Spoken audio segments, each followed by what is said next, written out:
कुछ नहीं। हाँ।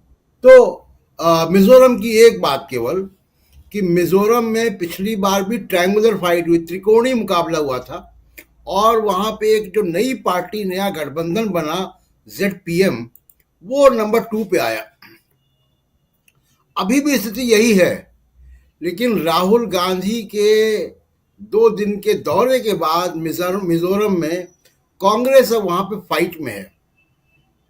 अब वहां पे त्रिकोणीय मुकाबला जैसा लगता नहीं है, और ZPM कांग्रेस के ही वोट शेयर से बना था और सीटें लेकर आया था।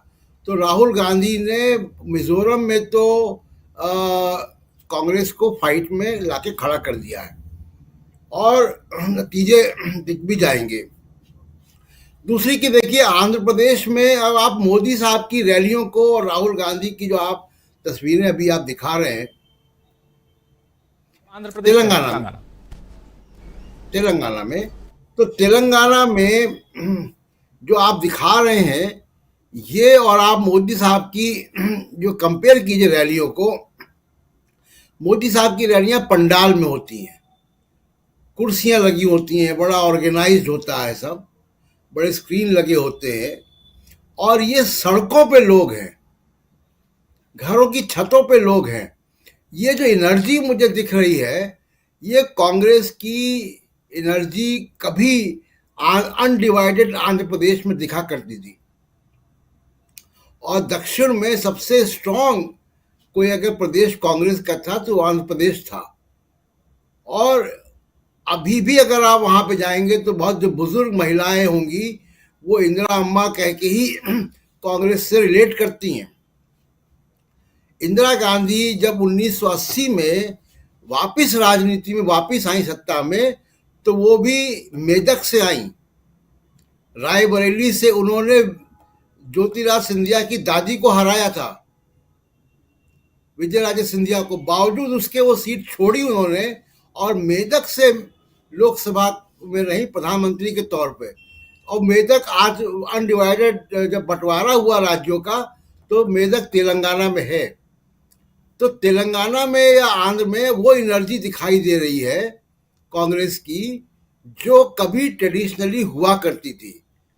इसका एक बड़ा कारण तो देखिए 12 दिन की जो भारत जोड़ो यात्रा थी उसका है, और दूसरा एक जो बड़ा कारण है कि एंटी इनकम्बेंसी बहुत बड़ी है वहां पे, और तीसरा कारण जो ये गारंटी की स्कीम है, लोग अब राहुल गांधी में विश्वास कर रहे हैं। कर्नाटक और हिमाचल के बाद अब कांग्रेस के पास और लोगों के पास भी एक रेफरेंस पॉइंट है कि इन्होंने ओल्ड पेंशन स्कीम कहा था, हिमाचल में लागू हो गई, राजस्थान में गीग वर्कर्स का कानून आ गया, हेल्थ पे जो वादे किए गए थे पब्लिक हेल्थ में वो हो गए, तेलंगाना में जो जो बातें, जो 5 गारंटी दी गई थी वो हो गई, बिजली का मामला हो गया, बसों की फ्री हो गया।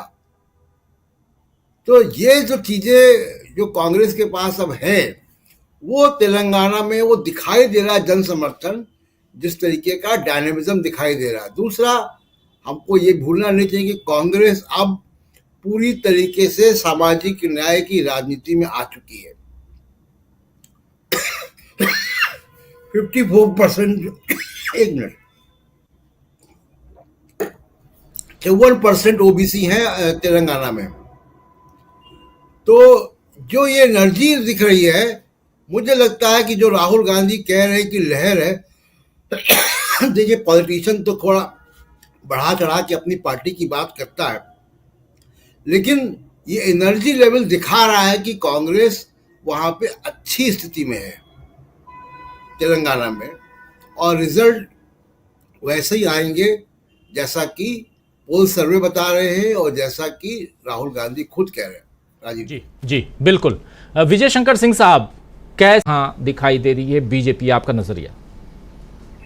जी देखिए राजीव जी, एक टैक्टिकल मिस्टेक या टैक्टिकल डेवलपमेंट जो इस चुनाव में है वो ये है कि मोदी साहब ने कर्नाटक की तरह ही इसको अपना चुनाव बना लिया है,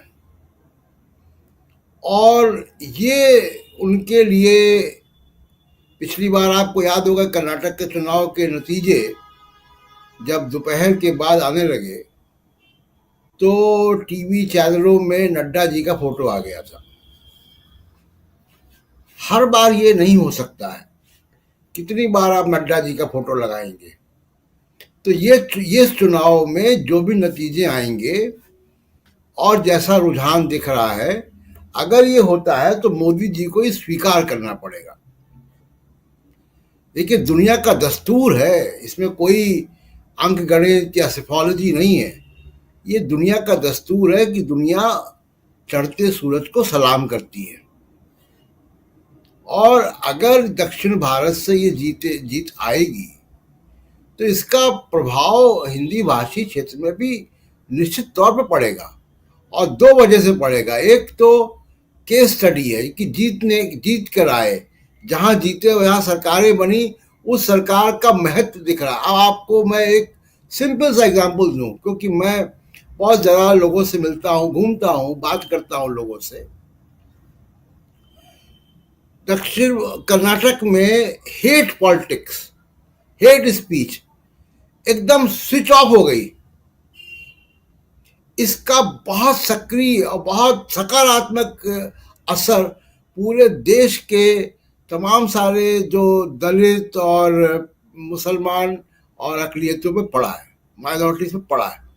वो देख रहे हैं कि कर्नाटक में सरकार आते ही वो सारी जो बातें थी कि मुसलमानों की दुकानें तोड़ो, उनको बुलडोजर चलाओ और मुस्लिम लड़कियों को स्कूल के बाहर करो, हिजाब का मामला सब एकदम बंद हो गया। इसका असर हिंदुस्तान बाकी उत्तर भारत में आ रहा है, और ये तमाम वो जिनकी मैं चर्चा कर रहा हूं, इन तमाम तबकों ने कांग्रेस को बहुत लंबे समय से, लगभग 2 दशक से वोट देना बंद कर दिया है। वो नया डेवलपमेंट, नए राजनीतिक बीज जो है वो पैदा होंगे इन चुनाव के नतीजों से, और वो साफ दिखाई देगा। और तेलंगाना का रिजल्ट बहुत महत्वपूर्ण होगा इस दृष्टि से, जो मैं बात कह रहा हूं कि तेलंगाना में अगर कांग्रेस आती है तो ओवैसी की जो पॉलिटिक्स है, जो ओवैसी को टीवी स्टूडियो में बैठाया जाता है, वो उस पर बहुत बुरा असर होगा। दूसरी बात कि बीजेपी ने, मैं हमेशा से कहता रहा हूं कि आरएसएस बीजेपी को लोग बताते हैं कि कोई सुपरमैन है और कोई बहुत रणनीतिकार हैं, बहुत चाणक्य हैं, लेकिन 8 साल 10 साल होने वाले हैं, लगभग 10 साल, 9.5 साल से ऊपर हो जाएगा। बीजेपी दक्षिण भारत में अपनी जगह नहीं बना पाई। जो एक जगह थी भी, जो शकील साहब ने कहा, वो जगह भी निकल गई कर्नाटक। और क्यों निकल गई? क्योंकि बीजेपी दक्षिण भारत में उत्तर भारत की पॉलिटिक्स लेकर जाती है, वहां नंदिनी और अमूल करती है जाकर, वहां हिंदी और तमिल की बात करती है। आप उत्तर भारत की राजनीति, यहां का ध्रुवीकरण लेकर वहां जाएंगे तो वहां की जमीन में ये फसल, वहां की मिट्टी में ये फसल नहीं हो सकती। तो इसलिए बीजेपी का एक टैक्टिकल फेलियर है। दो, एक, दक्षिण भारत में कभी बीजेपी ने अपना बफर नहीं बनाया। दूसरा कि ये चुनाव में अगर आपने वसुंधरा राजे को किनारे कर दिया, आपने शिवराज सिंह चौहान को किनारे कर दिया, आपने रमन सिंह को किनारे कर दिया, तो चुनाव तो सिर्फ मोदी साहब का है। फिर ये तो हार जीत जो भी होगी वो मोदी साहब की होगी। कांटों का हार होगा या सेहरा होगा, वो मोदी साहब का होगा। और इसी क्रिकेट से 2024 के चुनाव में जाएंगे। इसको 2019 से हम लोग तुलना ना करें, क्योंकि अब स्थितियां बहुत फर्क हैं। और 2019 में हमको याद रखना चाहिए कि राहुल गांधी, भारत जोड़ो यात्रा नहीं हुई थी, राहुल गांधी की वो इमेज कॉर्पोरेट प्रोजेक्ट का असर था, और पुलवामा हो गया था। तो इस बार स्थितियां फर्क होंगी राजीव जी। स्थितियों में बहुत फर्क, लेकिन मोदी जी के नाम पर कर्नाटक चुनाव कांग्रेस बीजेपी हार